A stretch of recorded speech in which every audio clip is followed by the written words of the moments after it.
One of the enduring traditions of celebrating New Year's is the making of resolutions, and sometimes people wonder, should Christians do that?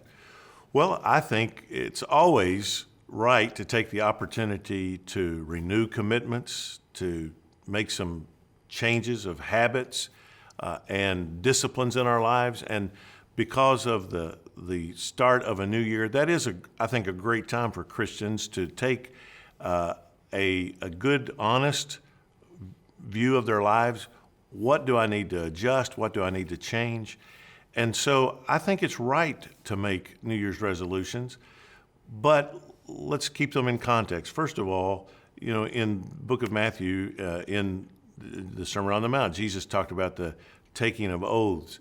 And indeed, what we say should be enough. So when we talk about making a New Year's resolution, we don't mean taking an oath. When I make a New Year's resolution, I understand that the very fact that I'm having to make the resolution means this thing is a struggle, whether it's about losing weight or exercising more or a spiritual discipline of reading the Bible more or more prayer.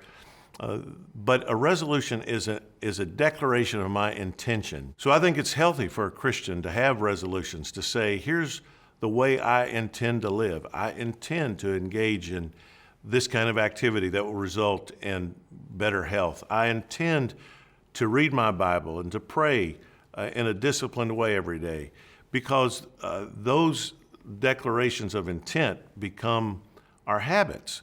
So I think it's a good thing to have resolutions. But when we make them, let's make them with all seriousness, and then let's keep those resolutions. It's not the same thing as taking an oath. We're not vowing that we will unfailingly do these things the way we might take an oath when we get married. We vow to be faithful every day of our lives.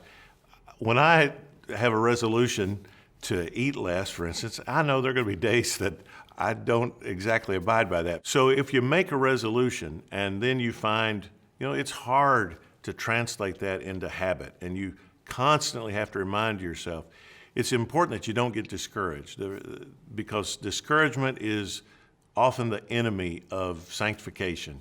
So don't get discouraged. Just keep going back to it, applying the grace of God, applying the power of the Holy Spirit that the Lord has put within you to keep the resolution that this is a thing that honors the Lord. I want to be faithful to it. So if indeed you don't stick to your diet, you don't read the Bible every day for a while, then you remember the resolution, well, then go back to it.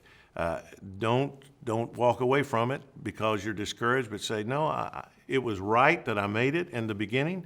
It's right that I take it up again now, and keep at it until I build this as a habit into my life. So I think it's a good thing for Christians to take stock of their lives, to say, what do I need to adjust as I enter a new year? This is a new opportunity for me to be more faithful to the Lord. What are the things that need adjustment? And I think that's good. Thanks for watching Honest Answers. You can submit your questions by email, Twitter, or in the comments section below.